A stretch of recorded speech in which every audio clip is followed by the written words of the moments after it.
बोलिए सियावर रामचंद्र की जय, पवन सुत हनुमान की जय। मंगल भवन मंगल हारी, द्रवहु सुदशरथ अजीर बिहारी।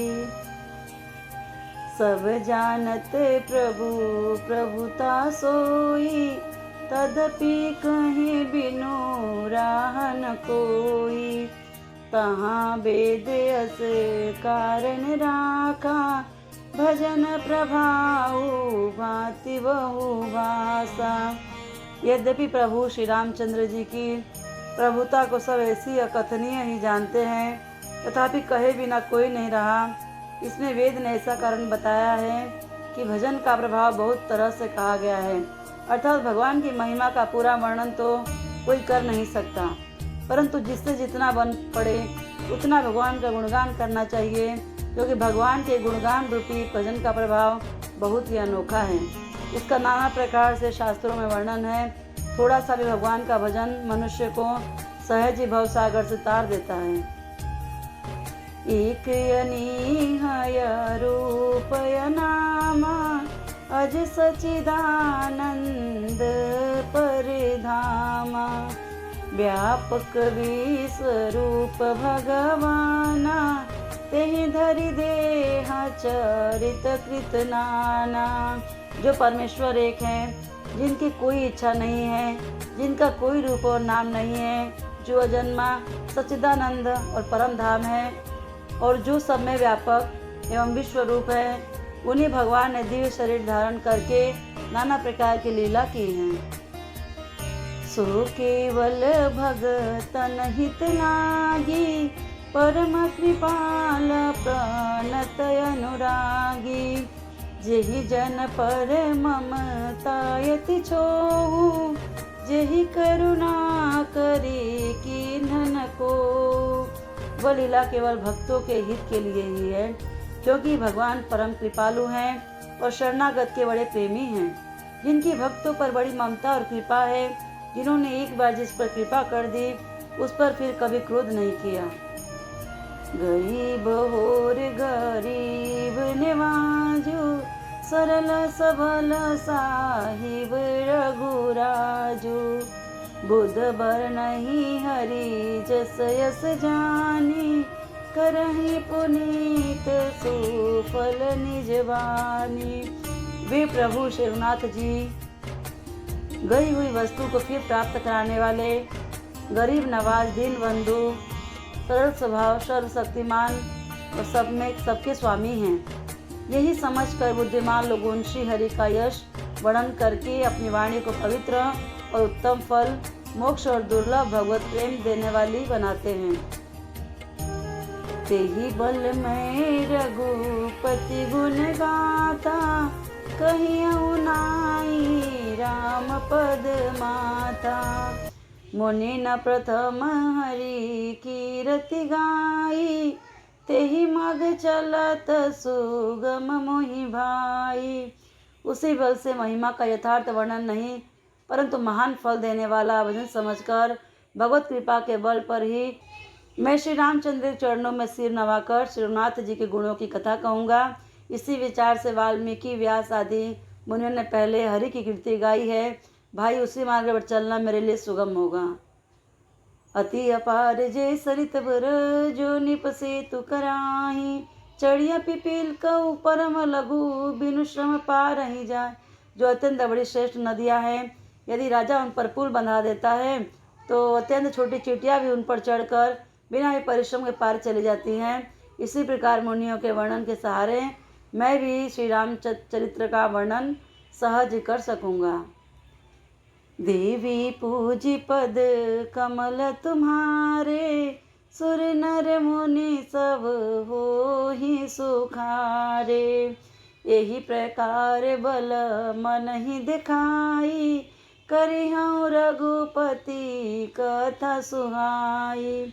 व्यास आदि कवि पुंगव नाना, जिन सादर हरि सुजस बखाना। इस प्रकार मन को बल दिखलाकर मैं श्री रघुनाथ जी की सुहावनी कथा की रचना करूँगा। व्यास आदि जो अनेकों श्रेष्ठ कवि हो गए हैं, जिन्होंने बड़े आदर से श्री हरि का वर्णन किया है। चरण कमल बंदउ तिनके रे, पुरबहु सकल मनोरथ मेरे। कलि के कवि न करऊँ परनामा, जिन बरन रघुपति गुण ग्रामा। मैं उन सब श्रेष्ठ कवियों के चरण कमलों में प्रणाम करता हूँ। वे मेरे सब मनोरथ को पूरा करें। कलयुग के भी उन कवियों को मैं प्रणाम करता हूँ, जिन्होंने श्री रघुनाथ जी के गुण समूहों का वर्णन किया है। जे प्राकृत कवि परम सयाने, भाषा जिन हरि चरित बखाने। भय जे आई जे होई ही आगे, प्रणव सबहि कपट सब त्यागे। जो बड़े बुद्धिमान प्राकृत कवि हैं, जिन्होंने भाषा में हरिचरित्र का वर्णन किया है, जो ऐसे कवि पहले हो चुके हैं, जो इस समय वर्तमान हैं और जो आगे होंगे, उन सबको मैं सारा कपट त्याग कर प्रणाम करता हूँ। ओहु प्रसन्न देहु वरदानु, साधु समाज भनिति सन्मानु। जो प्रबंध बुध नहीं आदरही, सो श्रम बाधी बाल कवि करही। आप सब प्रसन्न होकर यह वरदान दीजिए कि साधु समाज में मेरी कविता का सम्मान हो, क्योंकि बुद्धिमान लोग जिस कविता का आदर नहीं करते, मूर्ख कवि ही उसकी रचना का व्यर्थ परिश्रम करते हैं। कीरति भनिति भूति भली सोई, सुर सरि श्रम सब कहित होई। राम सुकीरति भनिति भदेसा, असमंजस यस मोहि अंदेशा। कीर्ति, कविता और संपत्ति वही उत्तम है जो गंगा जी की तरह सबका हित करने वाली हो। श्री रामचंद्र जी की कीर्ति तो बड़ी सुंदर, सबका अनंत कल्याण करने वाली ही है, परंतु मेरी कविता भद्दी है या असमंजस्य है, अर्थात इन दोनों का मेल नहीं मिलता, इसी की मुझे चिंता है। तुम्हारी कृपा सुलभ सो मोरे, सियनि सुहावनी टाट पटोरे। परंतु हे कवियों, आपकी कृपा से यह बात भी मेरे लिए सुलभ हो सकती है।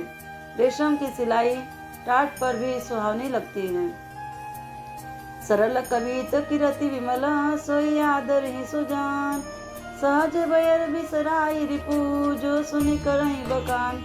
चतुर पुरुष उसी कविता का आदर करते हैं जो सरल हो और जिसमें निर्मल चरित्र का वर्णन हो, और जिस सुनकर शत्रु भी स्वाभाविक बैर को भूलकर सराहना करने लगे। सो न होई बिनु विमल मति, मोहि मति बलति थोर। करहु कृपा हरि जस काहू, पुनि पुनि करहु निहोर। ऐसी कविता बिना निर्मल बुद्धि के होती नहीं, और मेरी बुद्धि का बल बहुत ही थोड़ा है, इसलिए बार बार निहोरा करता हूँ कि हे कवियों, आप कृपा करें जिससे मैं हरि यश का वर्णन कर सकूं। कवि कोविद रघुवीर चरित, मानस मंजु मराल। बाल विनय सुनि रुचि लखी, मोह पर हूँ कृपाल। कवि और पंडितगण, आप जो रामचरित्र रूपी मानसरोवर सुंदर हंस हैं, मुझ बालक की विनती सुनकर और सुंदर रुचि देखकर मुझ पर कृपा करें। बंधव मुनिपद कंजू, रामायण जी निर्मयऊ। सकर सुकोमल मंजु, दोष रहित दूषण सहित। मैं वाल्मीकि मुनि के चरण की कमलों की वंदना करता हूँ, जिन्होंने रामायण की रचना की है, जो खर राक्षस सहित होने पर भी खर कठोर से विपरीत बड़ी कोमल और सुंदर है, तथा जो दूषण राक्षस सहित होने पर भी दूषण अर्थात दोष से रहित हैं। बंधव चारी भेद भव, बारिद बोहित सरिस। जिन्है ना सपने उखेदा, बरनत रघुबर बिसद जसु। मैं चारों वेदों की वंदना करता हूँ, जो संसार समुद्र के पार होने के लिए जहाज के समान है, तथा जिन्हें श्री रघुनाथ जी का निर्मल यश वर्णन करते स्वप्न में भी खेद थकावट नहीं होता। बंधव विधिपत रेणु भव, सागर जय की न जहाँ। संत सुधा शशि धेनु प्रगटे, खल विष बारुनी। मैं ब्रह्मा जी के चरण रज की वंदना करता हूँ, जिन्होंने भव सागर बनाया है, जहाँ से एक और संत रूपी अमृत, चंद्रमा और कामधेनु निकले और दूसरी ओर दुष्ट मनुष्य रूपी विष और मदिरा उत्पन्न हुए हैं। विबुध विप्रबुध ग्रह चरण बंदी कहूँ कर जोरी, हो प्रसन्न पूर्व सकल मंजू मनोरथ मोर। देवता, ब्राह्मण, पंडित, ग्रह, इन सब चरणों की वंदना करके हाथ जोड़कर कहता हूँ कि आप प्रसन्न होकर मेरे सारे सुंदर मनोरथों को पूरा करें। मंगल भवन अमंगल हारी, द्रवहु सुदशरथ अजीर बिहारी। आज की रामायण कथा यहीं समाप्त हुई। हम आप सभी से कल के आगे कथा में मिलेंगे। तब तक के लिए आप सभी स्वस्थ रहिए, व्यस्त रहिए और मस्त रहिए। प्रभु श्री रामचंद्र जी की कृपा बनी रहे। बोलिए सियावर रामचंद्र की जय, पवन सुत हनुमान की जय।